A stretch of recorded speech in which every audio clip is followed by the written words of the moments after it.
Hello, I'm NoxLumens, and today I'm going to be doing Blackfield from Hackthebox. I'm doing Blackfield as a part of TJ Null's OSCP list. If you don't know what that is, it's a list of OSCP-like boxes, and it's what I've been following and what I've heard people doing ever since I started looking toward the OSCP. Anyway, we're doing the 2023 version. There are more Active Directory boxes, a lot more Active Directory attacks. Now, I've already run a Rust scan on here, as you can see, but we can look through it real fast. So I ran Rust scan, and a U limit of 5,000. We'll set the address to our IP address. We're doing -- and then we're going to do, we're going to run default scripts, enumerate versions. We're going to not run ping scans, and then so we're assuming all hosts are up, and then we're going to output that information into the mmap format into a file called mmap.md. I'm doing that because it allows me to view the file here in Obsidian, and I can split and kind of work between my two tabs. Just looking at the information here, we can see blackfield.local, so we'll add that to our etc host file. We see DNS, Kerberos, LDAP, SMB. What else are we seeing here? SMB message signing enabled and required. Clean. Okay, so now we're going to enter in blackfield.local into our etc host file. And it'll be 10.129.63.67 blackfield.local. So I enter, and then let's do some digging. So dig x at 10.129.63.67 blackfield.local. I actually don't think that this is what we want. We want to try any, and we get another machine name. So dc01.blackfield.local. We get some A records.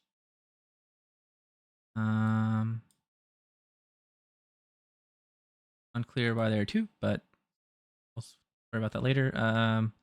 IPv4, IPv6, and other than DC01, I don't really see anything else interesting. We can look for all.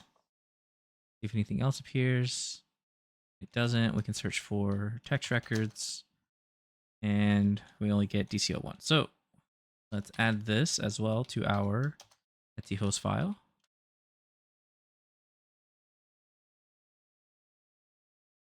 By enter. And then from there, let's start working from low-hanging fruit and moving forward. Starting off, thing here that really stands out would be SMB. So let's go ahead and do something like SMB map, and we'll do anonymous. We're going to check for anonymous login. Anonymous. Back H 10.129.63.67.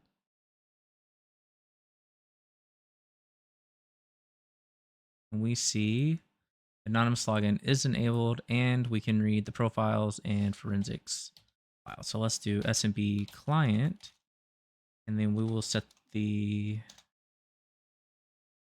say no password. We'll do blackfield.local, and then we're going to look into the profiles directory. I'll stir, and it looks like a huge list of files, which for us is good. Initially, when I see this, I want to validate that these files exist, or that these users exist, using Kerberos or Kerberoot. So that's what we'll do here. Where I exit out.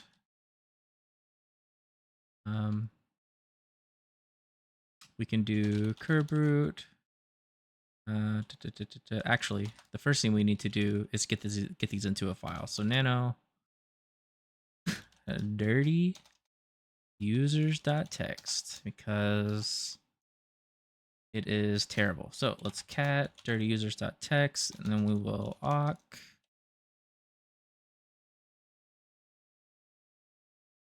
print 1. We want field 1. And then we're going to output that to a file called users.txt. And then let's get rid of dirty users. cat users, and we're good. Okay. So now we can curb root properly. User enum. Hope that's right. It is. User enum, and then we're going to do --dc of 10, 129, 63, 67, domain of blackfield.local. We will set threads to 50. 50 is probably too much, but this is a CTF, so I wouldn't worry about it. And then we're going to do users.txt, and let's see what comes back. This might take some time. I will pause and show you the results. Awesome. So we are back, and we can see that we have many new users, 3 being to be precise. So let's, or 3 that were valid out of however many that was earlier. 314 tested usernames, 3 are valid. So let's go ahead and take those and see what's in here. It's our users.txt. We'll call this, what do we want to call it? Whatever. Kerberos.txt, whatever. That's fine. And then we see audit 2020, SVC backup, and support. Audit 2020, SVC backup and support. Yeah. Cool. From here, we're going to run impact at get NP users. And what we're going to check for is to see if any of our 3 users have or do not have require Kerberos pre-authentication, which would allow us to pull out a Kerberos ticket. So we're going to do get NP users. We're going to set the users file to curb users. We're going to set the DC IP to 10, 129, 63, 67. We're going to put it in format for John the Ripper, and then we're going to say no pass, and then we're going to call the domain Blackfield local for IP 10, 129, 63, 67 or target. And we see that we get the support user. We can take them and nano hash. And then we can do John hash and crack this with John. Yep. Word list equals user share word list rocku.txt. And I don't believe that it's going to take too long. Crack this one should be done in any second now. I'm going to go ahead and pause just in case. Excellent. And that wasn't too bad. Cool. So now we have user credentials. And let's do this. Let's put these into a new file. V creds.txt. And it's support.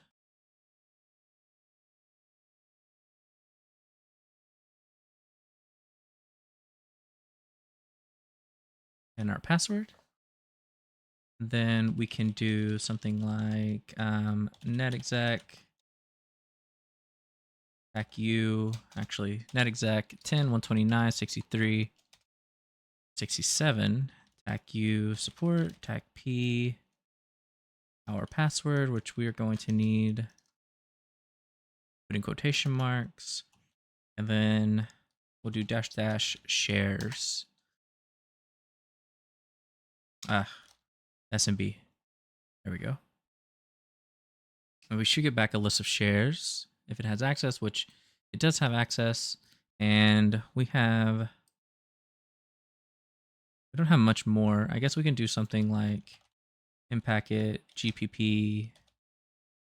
What is it? Maybe it's get GPP. There it is. Get GPP passwords, and then let's look at the help here. Support. Oh wait. Blackfield. .local. Port. Hopefully it'll take this at 10, 129, 63, 67. And we'll run it. We'll search for C passwords in the group policy. And we don't get anything, so that's okay. The next thing that we can do with this is run something like BloodHound Python, BloodHound Python. And what I'm going to go ahead and do is start neo4j. So it's sudo neo4j start.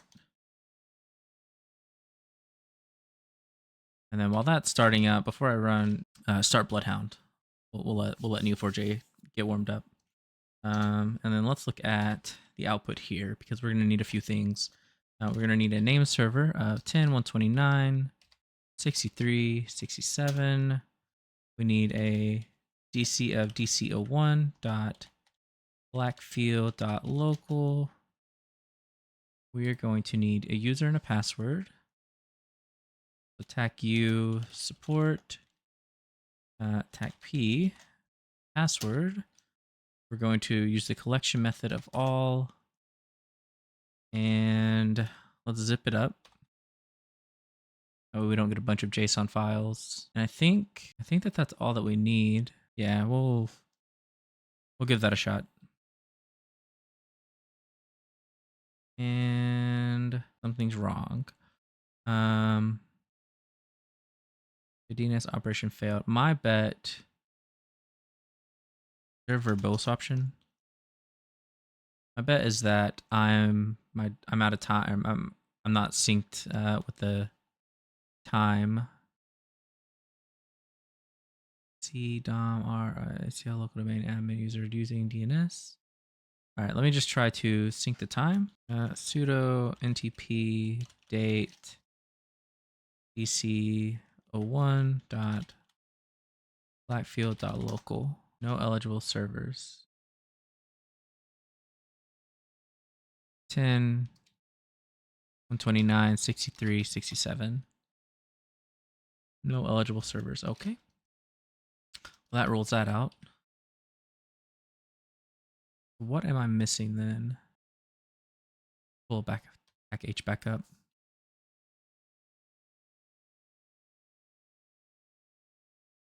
Got our domain controller, got our name server, got our user and our password.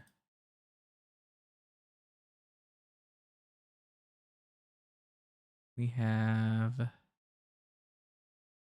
collection method.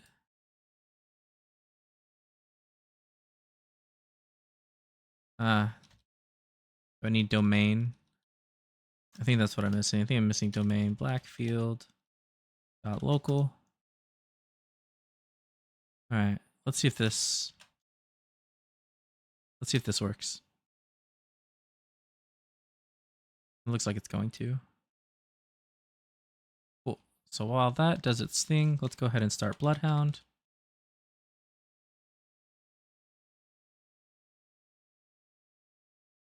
And we'll jump on in. Awesome. So let's see. Clocks U2 great. And this is what I was initially trying to fix. Trying to sync my time with the domain controller. Okay. That's okay. Let's go ahead and get that data uploaded into BloodHound. So upload documents, Hackthebox, Blackfield, zip file. We'll see what we've got going on here.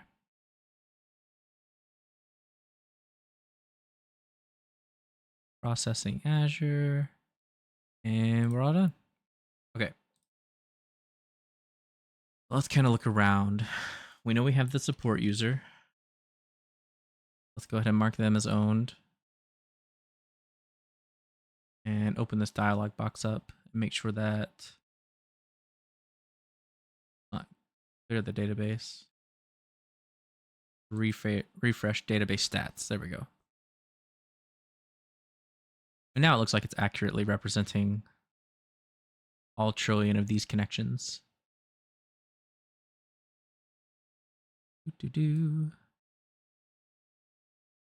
And okay, let's pull back our support user because right now that's the only thing that we have going for us. Effective inbound GPO. And look, oh, sibling objects in the same OU, 315. You can check first degree memberships, which is domain users, unenrolled, everyone, pre Windows 10. Okay. Authenticated users. We can check first degree object control. And this is great. We can see here that support can change the password for audit 2020.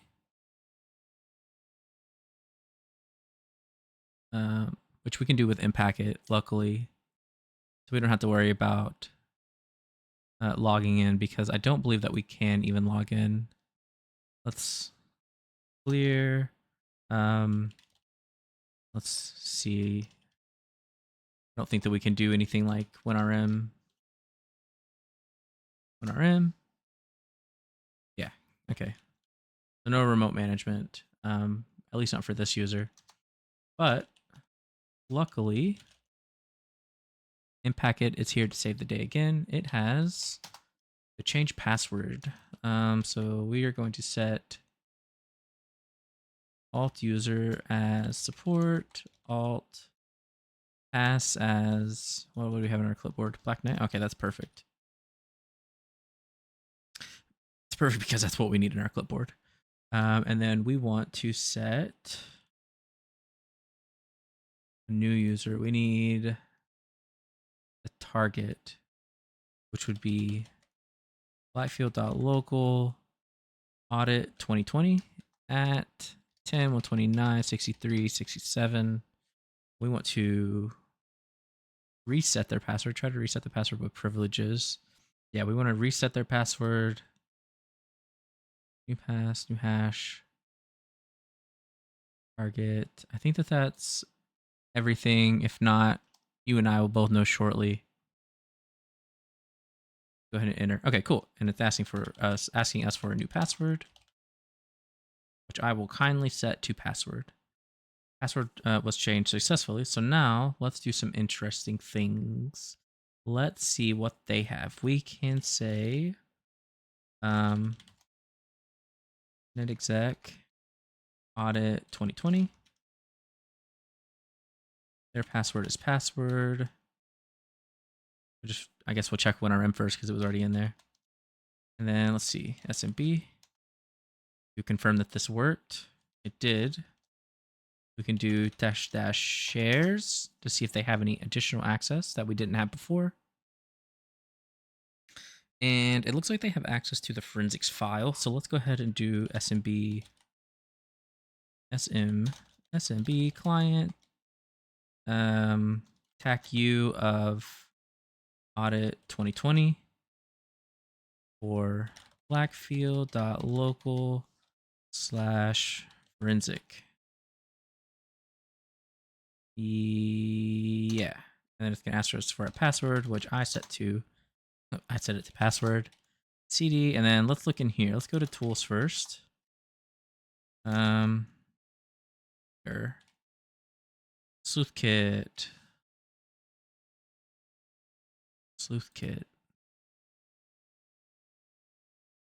What is, we're gonna look it up. Sleuthkit. The Sleuthkit. Sleuthkit is a library and collection of Unix and Windows-based utilities for extracting data from disk drives and other storage so as to facilitate the forensic analysis of the computer system. Okay. So we've got forensics in the forensics folder, into forensic share. We have files. Yes, to run forensic analysis. Memory analysis. Let's see into there.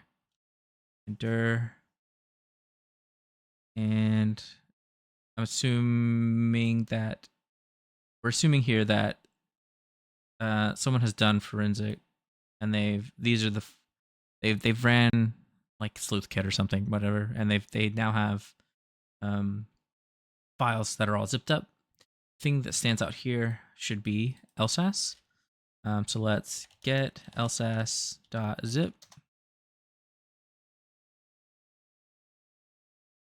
I'll tell you that I've already looked in a lot of the other files and areas, cd commands, output, and there's really not anything else in here that's worth taking a look at.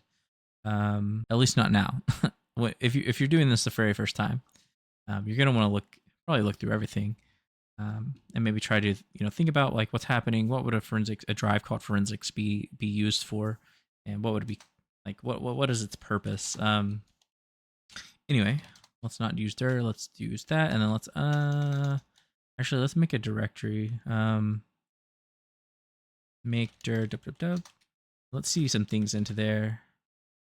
2024. No, let's move 2024 into dub. Let's move. What else do we want to move in here?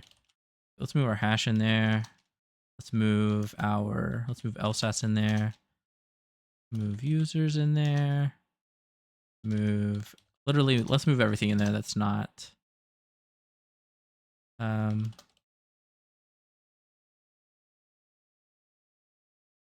I guess I could just say all.text. Yeah. Let's into this. There we go. Basically, I just wanted to move everything that's not an Obsidian file into there, just so I can have a cleaner workspace. And then let's unzip lsass.zip. And beautiful. So this is kind of great. lsass.dump. Let's not open Burp Suite. Let's open a browser again. And let's see, how do we read? Stop it. Read lsass.dmp. And if you do that, if you look for that, you'll find this beautiful little Hackthebo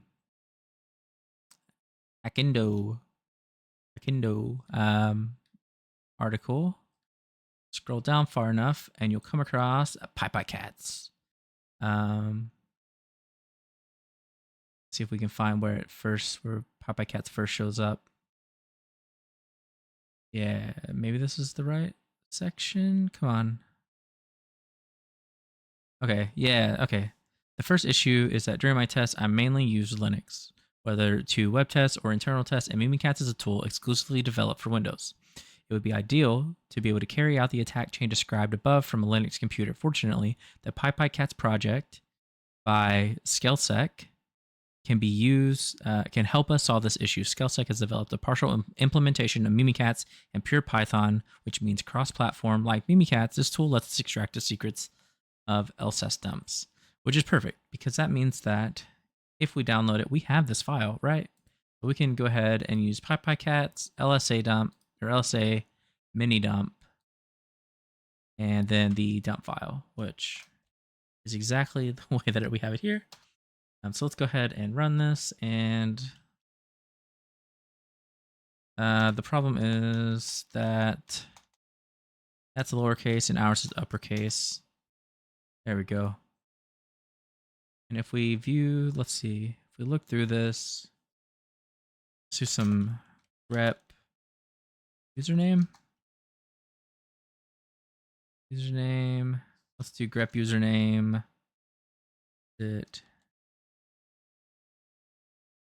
What do we really care about? Let's go back and just look at it. I'm not even sure.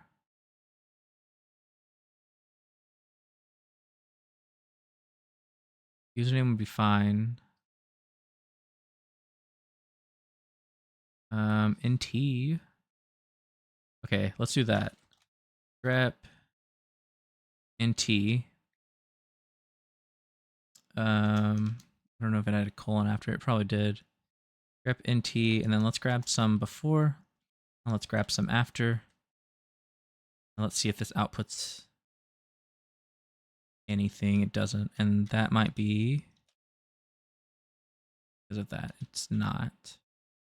Is it because I need to do it this way? int. int colon. Okay, so it must be because nothing exists there. Beautiful. What am I missing? It's case sensitive. Int. There we go. We got a few lines before, a few lines after. Let's actually get a few more before. There we go. And then we'll do 3. Yeah. That way I have the username and the int hash. And we see a ton. All the same hash, yeah. We can grab. There's a new user that we have. Service user. We're gonna grab a couple of things. And our creds files here, right? Yeah.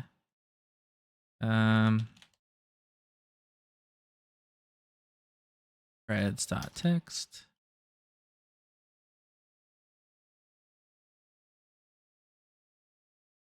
Right. Good old vim, vvim. Let's do some things. SVC, backup, copy, paste. Let's do DC01 $,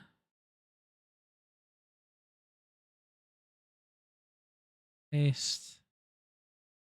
What else we have?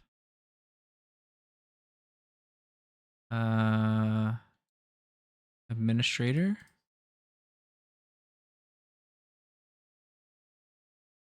Administrator.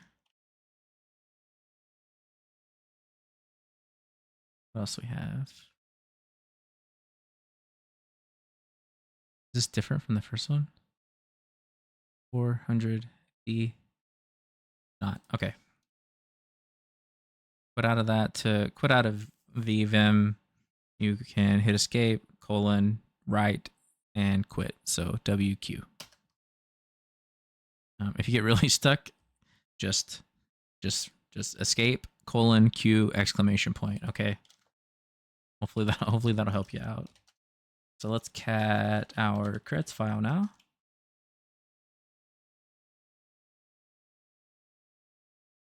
And we've got some stuff that we can go searching with. So let's do let's do netexec. I wonder if it has a module for like user hash. Surely it's not gonna have something for the hash user and hash. Let's try this netexec SMB 10 129 63 67 tac u. Start off with SVC. Actually, let's start off with administrator. Tac P, tac H.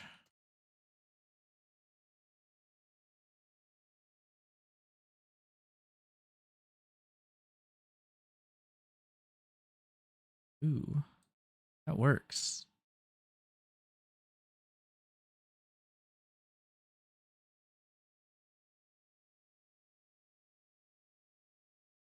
Shares.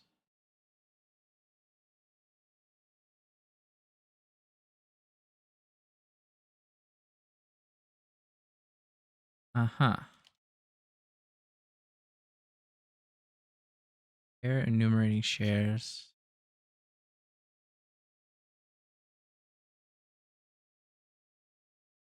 I won't lie, I did not expect that to work. Mostly because I didn't even see it last time. Let's move the route that I know works. SVC. And then we'll kind of do some checking around there. SVC backup. Tac P. Tac H.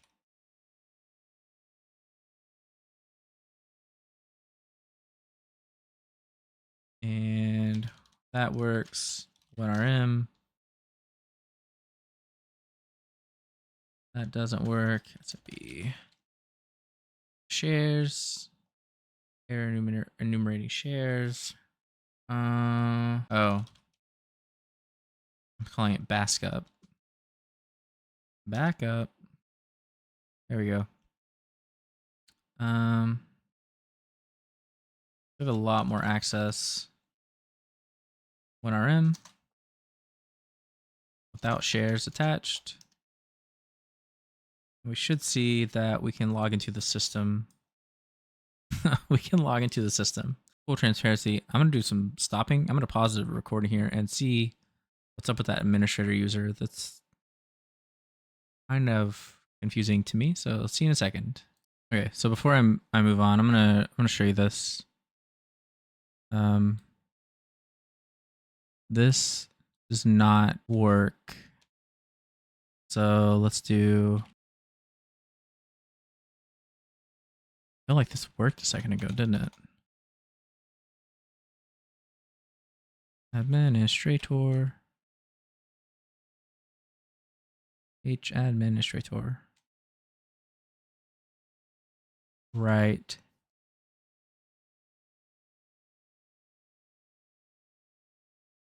Okay. So I think what I did before is essentially like authenticate with like the guest account, right? Or like anonymously. That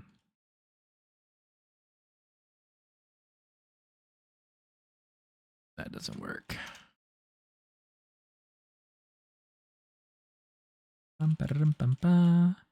Yeah, I think that essentially that was like the same thing as logging in with the anonymous user. And that's where that came from.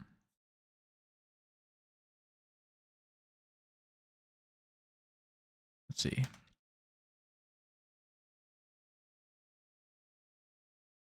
Just toss a bunch of junk in there.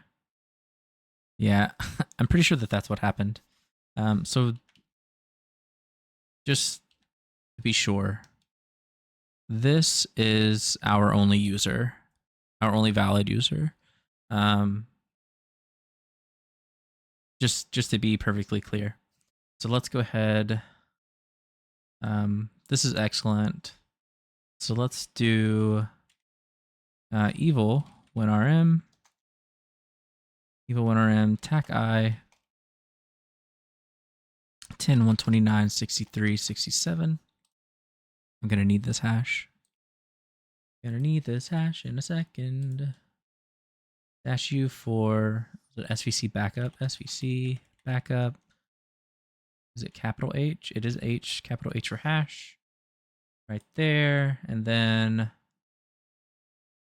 I don't think that I need anything else. I think that I'll be okay. QAMI/all. And we'll start at the top. There's our SID. We're part of the backup operators group, which is great for us, not so much for whoever set up this domain. And then here we can see that we're in SE backup privilege and SE restore privilege. Or we have these privileges. We have this access, right? They're set to enable. So we can back up and restore files and directories. Before we move on, I'll move up a directory and then to the desktop. I could have just done desktop, and I'll get you guys the user.flag or user.text. Type user.text. There you go. There is your flag for all you flag fanatics. Let's go back to documents. I don't think that it's actually. Let's go here. And then let's make a directory. Make dir temp.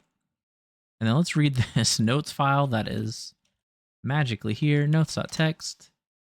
Let's see. Mates. After the domain compromise and computer forensic last week, auditors advised us to 1. Change every password, which they did. That's why when we're trying to log in, we're seeing like outdated passwords, right? So change the KRB TGT password twice, which I recently learned is required in order you have to change it twice.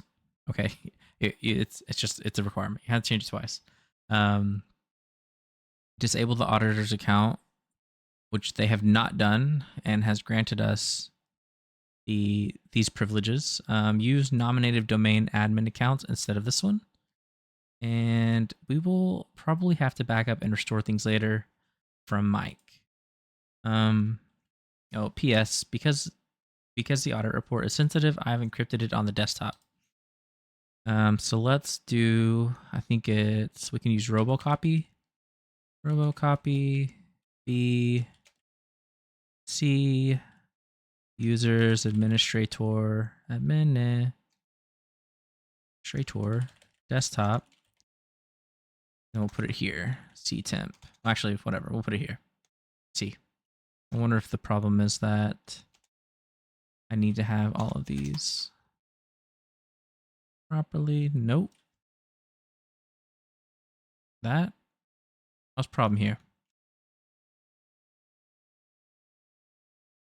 Options, files, robocopy, ctemp. I guess there is no problem. Admin. Never mind. Administrator. There we go.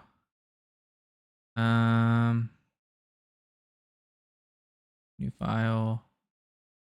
So we get an access denied when we try to copy the root.txt file. Now let's move on into the temp directory because we need to look this up. Who am I /priv. And let's go and look up SE backup privilege.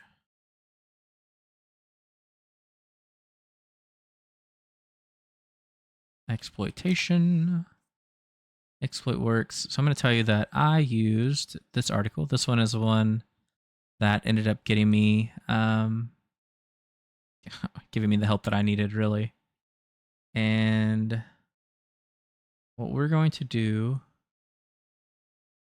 is use shadow copy. And we're going to, disk shadow.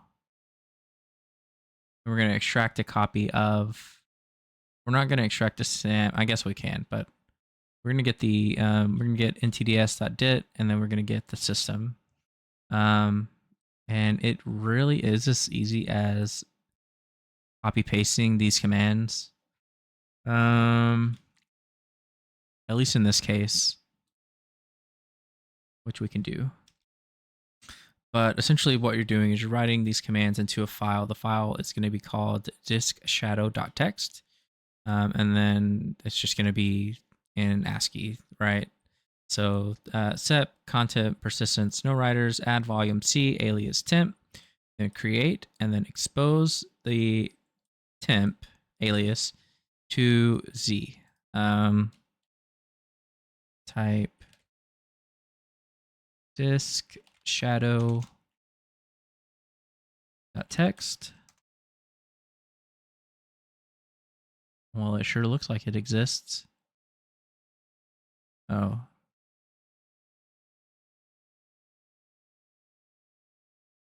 What?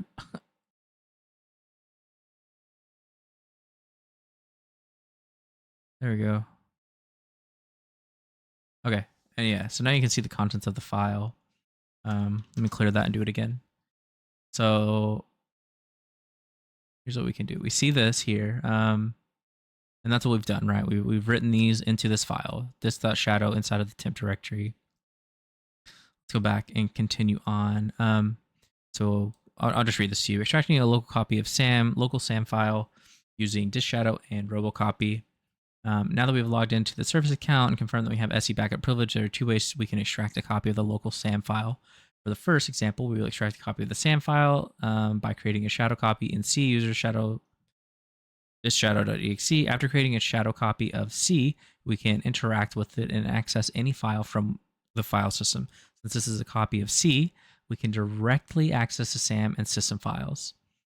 Since disshadow.exe is an interactive command, we currently have non-interactive session.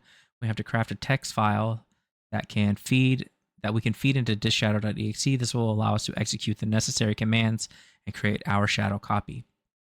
Use the following commands directly on the victim machine to craft the disshadow.txt file. And then they're just showing the same thing that I showed. And then now we feed this line into disshadow.exe. It will go through line by line, executing each command. After creating our disshadow.txt file, we can create our shadow copy using the following command. So we're going to do this, disshadow.exe/s, and then our file, which we have here. Does PWD work here? It does. Awesome. So we are in the temp directory, and everything's just kind of make our lives a little bit easier. You can see that it's going to run through each of the commands, and the shadow copy was successfully extracted to Z. So if we go to the Z drive, I'm missing something, I think. Dun, dun, dun, dun, da, da, da, da, da.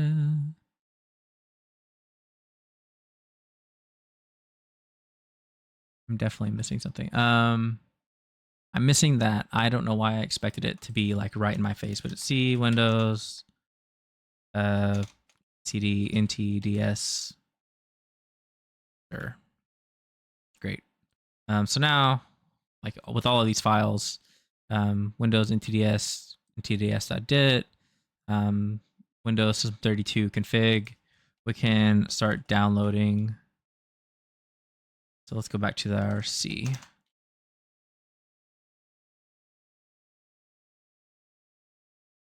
Damn, son. Locking myself out. CDC, temp. Trying to move too fast again.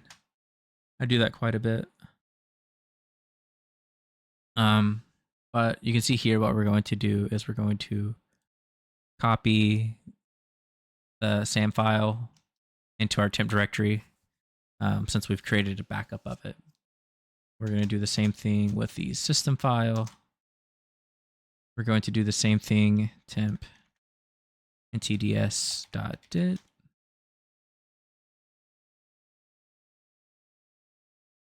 ntds ntds.dit.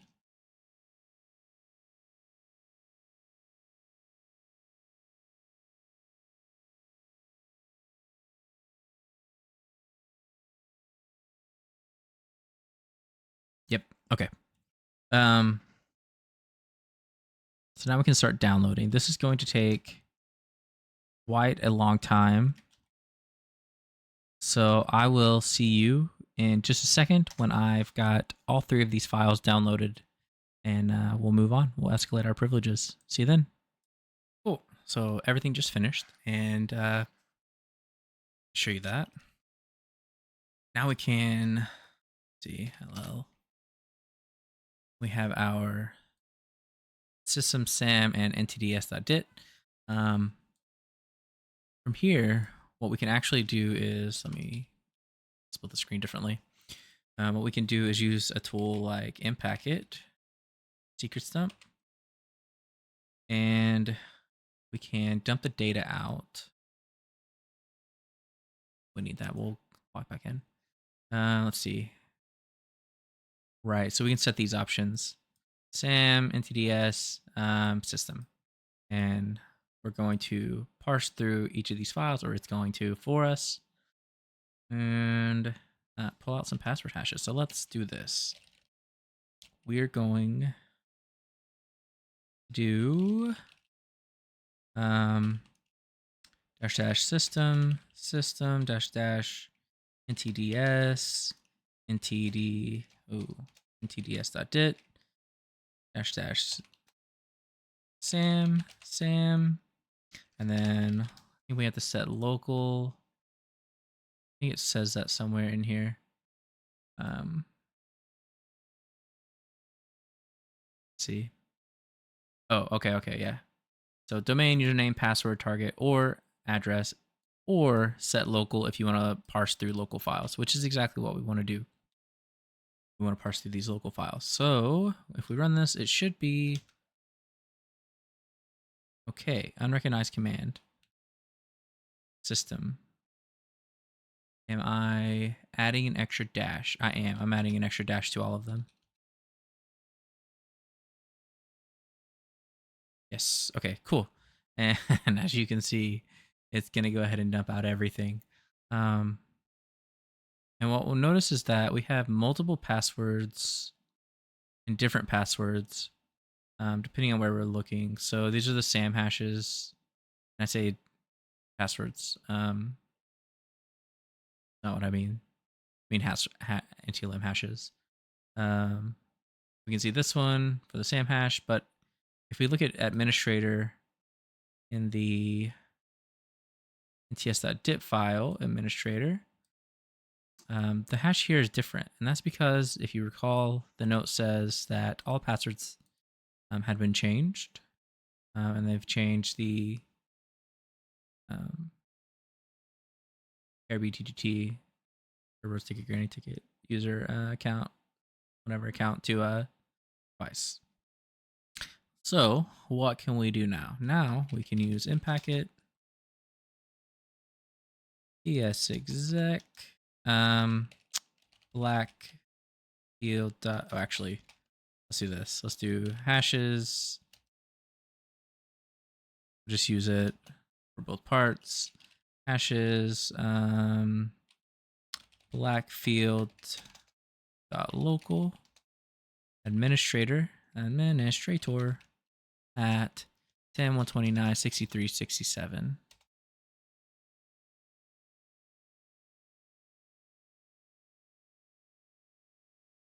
And it should work. If not, that's okay, because what's going to happen is this is going to drop us into an NT authority system as NT authority system, and only the administrator account actually has access to read the root.txt file. So it's going to require us using WMI exec instead. And yeah, awesome. Yeah, so it failed out, but that's okay because we need WMI exec anyway. WMI exec, and this should put us into put us in as the administrator. We do who am I? We are the administrator. We can go into C users. Yeah, whatever. Users, administrator, desktop. And we can type out the root.txt file just for you fellas. Just for you. So this was Blackfield. Thanks for joining me on this journey. And it was a journey. If you would like to see another video just like that, why don't you click on this one right here? And if you don't want to click on another video like this, why don't you click on a whole playlist of videos different from this one right here? I hope that you learned something today, just like I did. And if you didn't, that's cool, whatever. But you're gonna keep learning. I'll see you here next time. I'll be here with you waiting. Have a good day.